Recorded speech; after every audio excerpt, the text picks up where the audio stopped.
How many of you have ever heard a woman say, "This is so hard"? Why is life so hard? Why is everything so hard? Maybe you've even heard yourself say those words. Why is it that so many women seem to struggle with this belief, this conviction even, that life is so difficult? Now, we can go back to Genesis 3, which I was just reading, and various articles on it, which were fascinating, various different views about its meaning, which is, for those who aren't familiar with it, the passage in the Bible about the fall of mankind, the exile from the Garden of Eden, when both man and woman were cursed, right? And I'm not going to get too much more into detail on that. You're welcome to go read it yourself. But the reality is that there are a very large number of women. It is very easy to find women who are extremely dedicated to the idea that life is difficult for them and that is unfair. And the next thing they generally tend to do is look around for someone to blame. Maybe it's the system, maybe it's the government, maybe it's men. Maybe it's a certain type of men. Maybe it's most men. Maybe it's the patriarchy. Maybe it's politicians. Maybe it's the education system. Maybe it's taxes. Maybe it's work hours. Maybe it's laws. Maybe it's whatever, right? It's something. But what I want to tell you today is that what's really at the heart of this belief, and we'll look in just a moment at all the various symptoms and manifestations of it so that you can learn to identify it in yourself for course correction and realignment, and so that you can identify it in others for compassion and encouragement of them that's helpful and truly accurate. But the root of this wound is not the war between men and women, or who has authority and who should be providing and who should submit and who should not, and all of these different various debates that waste a lot of time, in my opinion. The core, the root of this is, of course, about our beliefs about God. Because let's pretend, and I'm not saying that I agree with this, I actually don't, but let's just hypothesize and come up with a theory for the sake of argument that it was supposed to be that men were providers and women were be provided for, right? That was the design. Again, I don't actually think this is the case for the record, but for the sake of our argument, let's pretend that's the case, right? So when a woman finds herself, let's say, not feeling sufficiently provided for, maybe she's single and she wants to be married and taken care of, maybe she's in a marriage and she doesn't feel sufficiently taken care of, maybe she's dating and she can't seem to find what she's looking for, whatever the case may be. If she decides to blame men for her plight, she's missing the entire point, but she's also missing the solution, okay? Because let's just, again, imagine, made up story, made up world, that is the way it's supposed to be, that men are the only and sole providers on the earth, and her job is to sit on a chair and wait to be served, okay? We happen to live in a very broken world. Now, I know that many people are not comfortable with the idea that it's a broken world or people are broken. They like to think that we're all perfect and we're just remembering our perfection, and you can phrase it however you like. The bottom line is we live in a world where there are wars, where there are rapes, where there is child abuse, where there is intentional perpetuated poverty. There's all kinds of injustices that are literally unspeakable. We live in a world where things are not working the way they should work, right? So if she is blaming men for her predicament, perhaps she could find examples and incidents to point to that would make her feel that she's correct, and maybe even make people around her think, you've got a point there. But if we're in a world that isn't working as it should, there is absolutely no point or purpose in pointing to another human being and saying, look, you are the problem. Fix my problem.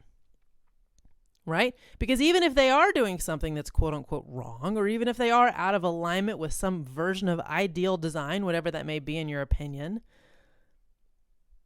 there's a very good chance that they just can't do any better. Right? Let's pretend that this woman is a widow in a war-torn country, and for whatever reason, again, I'm making up all kinds of scenarios here so you can understand the concepts, there is literally no one who is currently able to come to her aid. Okay? What then would be the point of blaming another human being or another group of human beings for a situation? I'll tell you what the point is. It reduces and removes the deep pain of the actual root cause, which is, believe it or not, some version of anger at God, or lack of trust in God, or a sense of disillusionment that God has not provided, will not provide. Generally, when I'm talking in person with women about this, this is when the tears start to fall, because this is the belief behind the blame. The belief behind the blame. So when a single woman is talking to me, or a dating woman, and she's giving me these phrases, these beliefs of there just aren't any more good men out there, or men don't know how to initiate anymore, or guys aren't taking the lead, or why don't men rise into leadership, and why blah, blah, blah, blah, blah, right? All of the things. I can let her go on and on and on and on with the blame and the beliefs if she wants. But at the end of the day, before we can actually make any helpful changes to the situation that she's currently unsatisfied with, I have to beg her the question, why do you think God is allowing that to happen? Do you think that God doesn't care? Do you think that God doesn't have the power to control human beings? Do you think, again, going on here with our made-up scenarios, that literally all men have mutinied, and therefore God has no more authority over an entire gender of his own creation? That they're just running amok, completely, not subservient to divine providence and total authoritative God power. Now, I know that sounds kind of silly, and I'm playing with you a little bit, but at the heart of it, what I'm asking such a woman is, do you believe that you can trust God and that he really cares about you and your needs and your desires and your longings and your wants? Do you believe that you can trust your Father? Do you believe that God is good, that God is kind, that God is all-knowing, that he's aware of what you need, of what you most desperately desire? Do you believe that he's there for you, that he's dependable? And when she starts to ask herself those questions, that's generally when the sobbing ensues, but it's also when the breakthrough occurs, because the blaming of whatever's going on in the world that she wants to point fingers at as to why things aren't going in the way she wants them to, why things are so hard, why she's not being quote unquote provided for, or whatever her variation of that would be, whether it's a spouse or a job or money or whatever, right? Feeling included or being happy and satisfied in her life. The blame is just a Band-Aid. The God belief is the gaping wound behind it. Now, you may be thinking, one, Jackie, you always say this. And that's true, but it's because it's true, okay? Truly, behind all of our life experiences, whether we're talking about your appearance or your body or your sex life or your relationship with men, your relationship with money, all of it's going to come down to your beliefs about God. because he's the creator, he is the provider, and everything you want is basically a version of a provision, right? It's what you want to have provided to you, whether it's looking a certain way or having a man or having a differently behaving man or whatever it is. It's provision. So if it's not happening, it's very easy to say, I blame the man. I blame other women who look a certain way. I blame people who make so much more money and don't seem to want to share it. I blame, the education system that tricked me into spending so much money on my education, and now I don't make it. Whatever it is, blaming is easy because the core belief is so much deeper, so much more painful, and is God trustworthy to provide what you truly need and deeply desire? That's the provision wound. Now, like I was saying, you might say first, you always say this. This is true because it is always true. And second, you might say, why should I bother to investigate that, right? I would prefer to blame people, Jackie. It's much easier, and I do believe God is good and I do believe he wants to provide, but it's these people who keep messing everything up. And I hear you. But again, we're going to return to the subconscious theology of, do you think that in spite of these people who are, we can probably agree, irritating and out of line, can God still provide? Essentially, is God bigger than those people? Or is God either non-existent and not caring, punitive and somehow mad at you and punishing you, or helpless, just like you may be feeling, and these other humans suddenly have all of the power and control, and God has been relegated to co-pilot or second chair? So, even when you think that you're good with God and you trust him and you believe he's good and he's going to take care of you, I would argue that if there are still beliefs coming up, if there are still words coming out of our mouths that this is so hard, this is so unfair, I don't understand why things don't work out the way I want them to, we're not yet done investigating our subconscious theology around, can we trust God to provide? And that is the core of the provision wound. Now, why is the provision wound so deeply rooted in us? I would first argue that it's because we are creations of a God. That's my personal belief. We are designed as dependents on a deity, and therefore we have this longing and craving to be cared for by one. And because there's awful evil in the world and attempts to make us not believe the truth, we also live in battle with this persistent fear that while we deeply long to be cared for by this being that we can completely trust and be loved by, we might not be. Now, when we are little, before we have a conscious concept that there is a creator or a God that we are ultimately, truly, and actually dependent on, the God-like position in our lives is filled by our parents and our caretakers.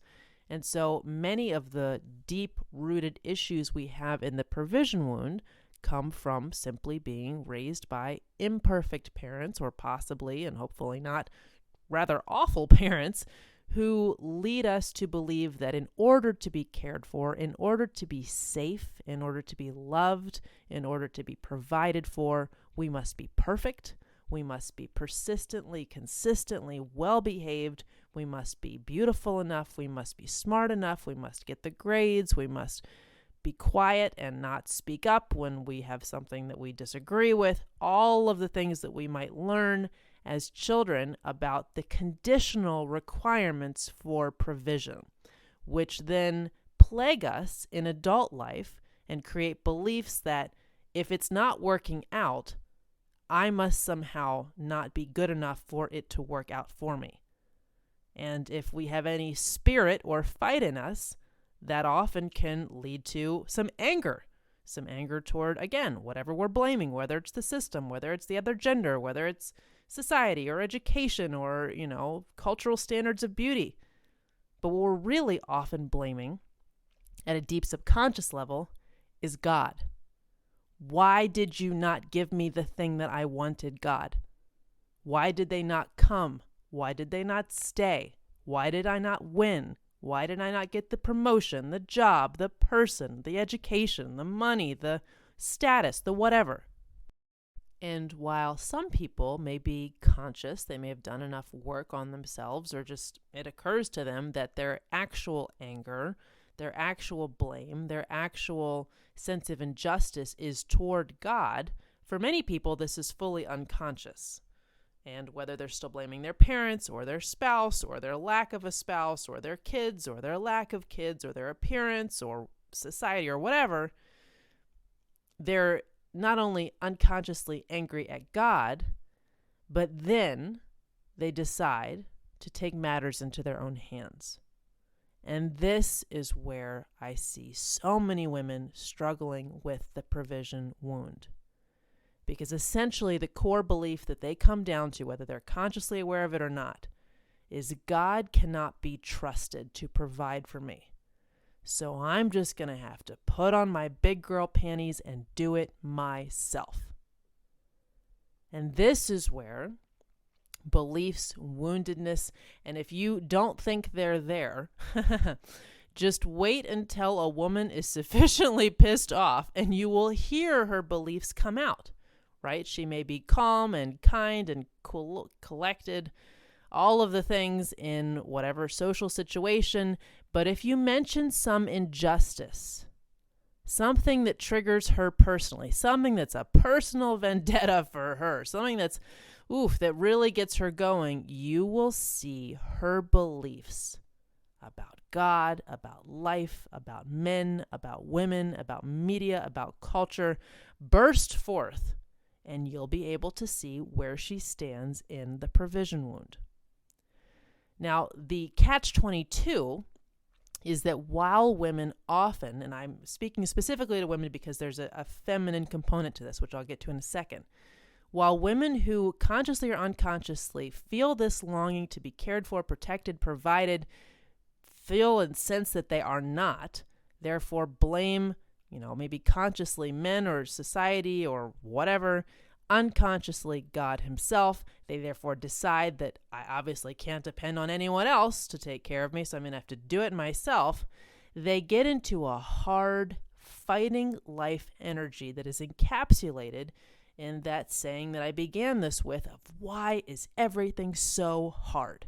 Why do I have to be the one to do everything? Why am I always doing all the work, right? And whether or not that's verbally coming out of her mouth, and for many women it is, or it's simply something simmering under the surface while she keeps her nice girl persona on outside, because that's part of how she perceives that she needs to behave in order to be at least partially provided for, partially cared for, partially socially accepted and conditionally loved. This is the underlying belief system that's creating a lot of her behaviors, okay? And leading to a lot of broken actions that are getting her exactly the opposite of the results that she wants. Because you can imagine if you have a core belief that no one's going to be here for me, I can't trust people, I can't trust God, I've got to do it myself. If that's your core belief and then you go out taking action in total lack of spiritual alignment due to lack of fundamental trust in God, you're going to be shooting scattershot at things that probably aren't actually going to get you the results that you want, and you're going to be doing it from a state of being and an energy of misery and attempting to provide and protect for yourself and prove yourself to other people, a unconscious isolation while simultaneously blaming people, God, whatever, for feeling so isolated in the world. Can you guys see that? That kind of behavior is literally creating the isolation that she desperately wants to not feel. She's perpetuating feeling not provided for by insisting that she must provide for herself because she doesn't trust others, i.e. God, to be the true and dependable source of provision. Now, are there situations and seasons and periods in life where a woman's got to pick herself up by her bootstraps and get it done herself? Absolutely. There are millions of women, billions probably, all over the world who can testify to that. And I don't even think it's wrong for a woman to do that or even to have to do that. I think it can allow her to activate a stunning side of her strength that builds her into this warrior queen who can make incredible, massive differences in the world. But I would argue that you can be in that state, one, not hopefully for a lifetime, but two, not in an energy of anger at the world and at God for having not provided, for being the so-called reason why she has to do it all herself, why it's so hard. I argue that you can be in the actions of making things happen while being in the energy of trusting God to provide. And that is where magic happens. Now, there's also another side to this, which is absolutely stunning, in which you trust God, okay, possibly through a man or men or family members or church or whatever, to step in and provide without you needing to take massive, ferocious, independent, boss babe action, okay? And what is often an area, an edge of growth for many women, is to learn to truly trust God in that particular way, in that manifestation, right? So they may be taking all of this action, but saying, but I believe God, I am doing this in faith, I know he's going to show up and provide for me, and therefore, Jackie, I don't have the provision wound because even though I'm doing this on my own, I know God's got my back. And I love that. Go girl, get ahead. However, what about when she gets tired? Or life actually legitimately grinds to a screeching halt because of some health issue or some job loss or some, child issue where she suddenly has to stop operating in, I love God, I trust God, but I am doing it myself, and step over into actually trusting God to have her be provided for via another human being's effort. In other words, can she let a man into her life to take care of her, to protect her, to provide for her? Can she trust God in that scenario? Because the difficulty is when we're so used to blaming, right, the world or other people or men for the lack of or the failures in or the faulty versions of provision, and we decide we're going to do it ourselves, and we say, I promise my energy's good. I promise that I'm trusting God and I'm not mad at him. Okay. But then when it comes time for that season to shift and to truly actually be cared for by a fallible human being, do we trust God's provision in that context? And a lot of women think they do until they try to relax into being taken care of, and they can't, because somewhere deep down, they've actually been relying on themselves for provision, calling it trusting God. And now that, for whatever reason, they are not the one taking the majority of action, or even any action perhaps, is God actually, was he the one who was helping all along? Or was it really them with, the Jesus music on in the background?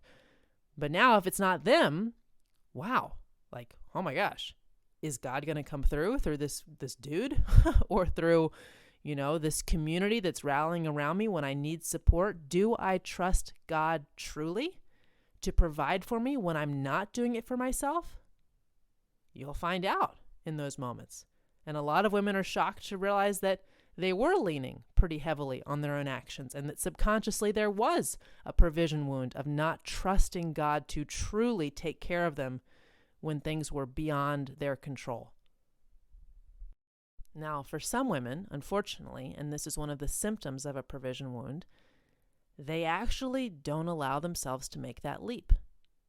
And out of a fear that God will not provide through a man being in the picture, doesn't have to mean he's the only provider. Maybe it's partial provision, but there's some transfer of trust out of being the only one who's taking care of herself and into allowing another human being into the space of decision making and action taking and provision And a lot of women are so anchored in having decided to depend on themselves rather than having anchored in depending on God and simply having been the action taker for a season, that when the action taker becomes a man entering the picture, they can't let him in because they weren't actually dependent on God the whole time. They were dependent on themselves.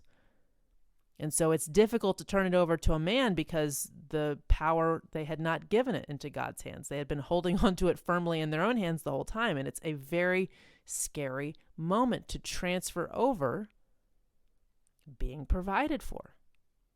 The idea that someone is going to come through and be there for you other than yourself. And that's often when many women learn that, oh, I actually wasn't trusting God this whole time. I was telling myself I was trusting God, but I was basically trusting myself and learning or telling myself that I'm going to do this by myself. I have to do this by myself. Maybe their attitude was this is so hard, or maybe their attitude is I believe God's going to come through, but the action was theirs. And therefore the trust was actually in them. And so when a lot of women have the opportunity to have what they may have been asking for the entire time, which is a man to come in and at least help co-provide or be one of the action takers who's making everything happen in the family unit or whatever it might look like, they can't turn over control because they fear that he can't be trusted. But what I'm telling you is that it's not him that you actually have to trust, right? It's the same argument as any commitment, but this is more about provision and being cared for and being safe, right? You're not trusting him. You're trusting God's provision, which can look many, many, many different ways throughout many different seasons of life. So a lot of women can't make that jump, and that's one of the biggest symptoms of the provision wound, because if you truly trust God to provide, why do you think he would not be capable of providing through a man? If he's God, if you're telling me that your theology is rock solid and you are just singing worship songs in your car and you believe that he is the creator of all things, all knowing, all seeing, all loving, all powerful, is there some kind of, block, some, radioactive field around the man where God cannot permeate and use him as an instrument to care for you as well? How big is your God? And this is where subconscious theology comes up and shows us what we're really believing underneath the surface. Now, on the flip side of this, another symptom of the provision wound is women who perceive that God can only provide for them through a man. And so they do all kinds of contortions and manipulations to ensure that they are in and remain in a relationship, because their subconscious theology gap, if you will, is that God can't be trusted. I've got to have a guy. I've got to be girlfriend. I've got to be wifey. I've got to be somebody's chick, because somebody's got to take care of me. Somebody's got to provide for me. Somebody's got to protect me. Somebody's got to fund me, whatever. And I don't know what it's going to be like in the world if I don't have a man to do that for me. So they make terrible relationship decisions, or they compete with other women to get a guy as if there's only a few left on earth. Right? All of those are symptoms of the provision wound as well, because again, how big is your God? Is he capable of taking care of you if a man is in the picture, or if a man is not in the picture? Is he capable of taking care of you if your body is functional and healthy and working the way that it ideally would, or if it's not and you're ill and you're weak and you're truly dependent? Is he capable of taking care of you if the political climate is not to your particular liking? Is he capable of taking care of you if you lose the job that you had formed your identity in? How big is your God? That's the question that the provision wound lives or dies on.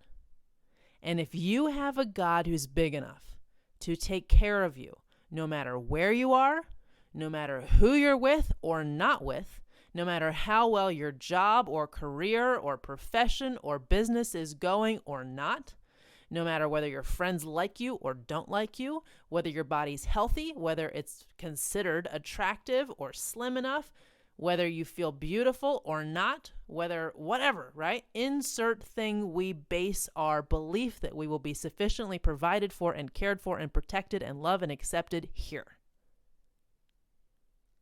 Those are the questions. Is God big enough to provide for you what he knows you need, no matter what is going on in your world? Now, here's the cool thing. If you do the work and you wrestle with your demons and you uncover your subconscious theology and you trace it back to your parents or your brother or your mean childhood neighbor, and you recognize whatever work you need to do, whatever revelations you need to have, whatever beliefs you need to shift, that you can trust God to provide for you no matter what. Because as you're listening to this, you are alive, which means the basic necessities you required to continue existing have been provided all through your life, no matter what has happened to you up to this point. No matter who's turned on you, no matter who's turned their back on you, no matter who's stabbed you in the back, no matter who's abandoned you, you're here. You're listening to this. God has provided. God has been trustworthy. The path may not have been smooth or easy, but he got the job done. And odds are he'll continue to, possibly even better. Those are my beliefs. And when you come to that core conviction, then, my love, you get to dance through life no matter what it throws at you. If people you love and depended on and thought had your back suddenly stand you up, cut you off, turn you over, throw you to the wolves, won't even speak to you, God has your back. And you will rise like a phoenix that's going to make everyone wonder, how did she do it? And how did she do it with so much grace? How did she do it with such joy even? I'm not saying there won't be a miniature dark night of the soul where your identity is shifting and you feel betrayed and isolated and exiled and alone. But if your core belief is that your God is big enough to provide for you no matter who else is or isn't, girlfriend, you're going to be fine. You're going to be more than fine. You're going to flourish. It might take a second to find your footing and figure out exactly how God is going to provide in this new season and era.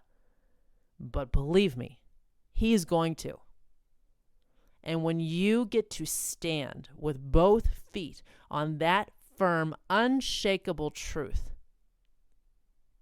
you get to relax. That's the first thing that actually happens. You get to exhale. You get to say, oh my gosh, since my provision is guaranteed. Let me say that again. Since your provision is guaranteed, now what do you get to enjoy? Everything. Now you get to sleep as much as you need to. I'm not saying don't respect people's times and commitments that you have, but you get to be at peace.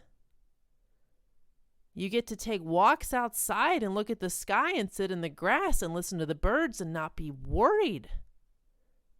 Because God has got you. And if he needs you to take an action, if you're asking for any wisdom that he requires you to have, you will receive it.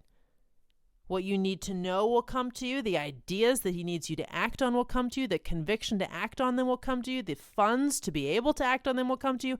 What you need will be provided. And when a woman is in that energy, of that knowing, of that certainty, the peacefulness, the lack of blame, because of the lack of fear, and therefore the lack of anger,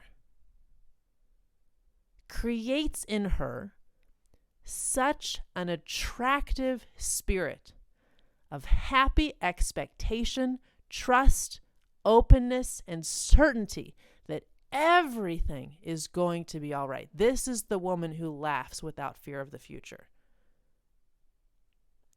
And here's the hilarious thing. When a woman is in that energy, when she is just so sure of her God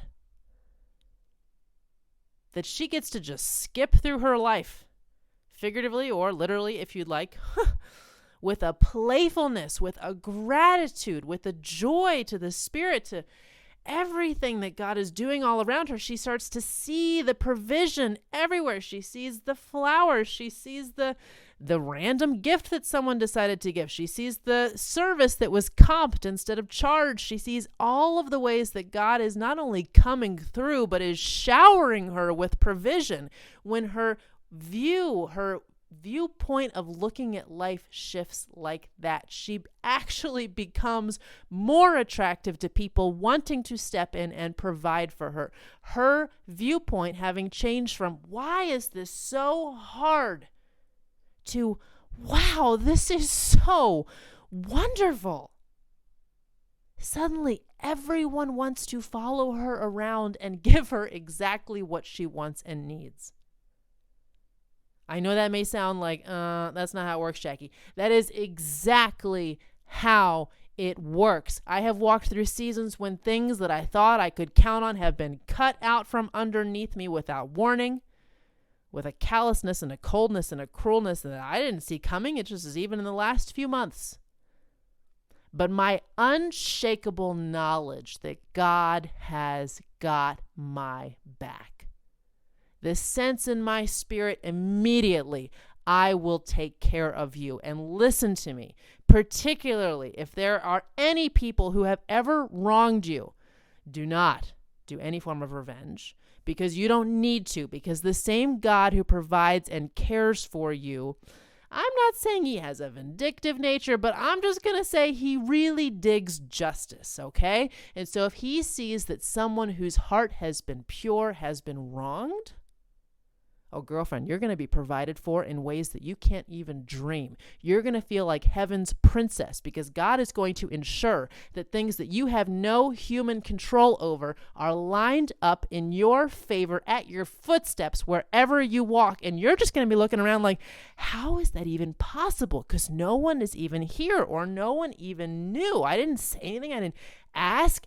It's God. It's God providing for and caring for a woman who is open and receptive to believing that he will. When you make that shift, when you heal the provision wound and you tell the lies to go to hell, your life is going to start blooming in the smallest, seemingly insignificant, completely unexplainable ways. And then they'll get bigger, and you'll get bolder, not because you need to depend on yourself for provision or survival, but because you'll be getting bolder in your belief that God truly is always going to be there for you. And as you get bolder in your faith in him, you'll take bigger risks. You'll be more quickly in obedience with the nudges in your spirit, and the favor will come even more quickly in even larger amounts. The provision will start to flood you, and the timing will be flawless. You'll have one door slammed in your face. You'll have golden palace doors opened in front of you on the other side. It's crazy. It almost sounds unreal. But my challenge to you is that if it sounds unreal, there's still some remains of the provision wound. Because when you get to know God and you get to know who he is and how he behaves, you know that you know that you know that you know that even when he lets you walk through a valley, even when there's a dark night of the soul, you're never left. You're never abandoned. You're never not provided for. He's that good.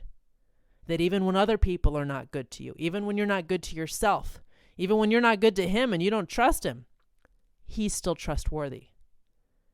And so when you finally awaken to that reality and you step out of this idea that life is so hard and it's everyone's fault or it's God's fault, and you recognize that you have a God who has got your back no matter what, and you shift instead into, oh my Lord, how could you be so good? I love you so much. Truly, I've had seasons when I have lost everything that I thought I wanted, that I felt I needed. And I have come to know God so much more deeply than I even imagined I ever could, until truly all I needed was to be able to blow kisses to the sky and say, thank you so much. You have never left me. Thank you so much for everything you're doing, for all of these little things that are working out, for all of the ways you're protecting me, and I don't even see the danger. You know, you care, you've got my back, you're providing for me, and I trust and depend on that completely. Sometimes in hard seasons it looks like that. And then you pass into glorious growth seasons where literally the favor is so expedited and explosive and exponential. You don't know what to say. But you don't have any guilt, you don't have any blame, and you certainly can't take credit, because you have finally learned that the provision the entire time, both in the darkness and in the light, has been God. When you get to that point, not only will you be unshakable, you'll be so full of gratitude and joy that you will be unbelievably attractive. And the pettiness that you may see in other women who are still vying for some sort of superiority in the Bible study group, who are still gossiping about other women behind their backs to cut them down, who are still competing for one of what you would think could only be the 5 remaining men on the planet, who are whatever they may be doing, you won't care. You'll have compassion. You won't feel the need to compete. You'll feel probably rather sorry for them. But you will be in the most attractive joy that, quite frankly, it just leads you to keep winning, and people don't understand why. But you'll know why. You'll know it's because you finally established both feet on the rock of conviction that God has been your provision source the entire time, and he can be trusted. When you do that work, and you rest in that peace, you can't lose. And all you will see around you is 100-fold for everything you've lost, is favor when you least expect it, is provision and protection exactly when you need it. It's like an army of angels at your beck and call, because the being the entire time that you actually needed provision from is God. And he's capable, and he's willing, and he will do it. So you can rest, and you can play. You can enjoy your life and open to other people, because you're never dependent on them for provision. Therefore, your energy just gets to be like a child who knows that their parent literally owns everything and adores them without measure and without condition. And that wherever they go in the world, whatever situation or snafu they run into, whatever types of people they happen to suddenly find themselves with, wherever they go, with a pure heart and clean hands, they're taken care of by a very good and unbelievably powerful, constantly providing God.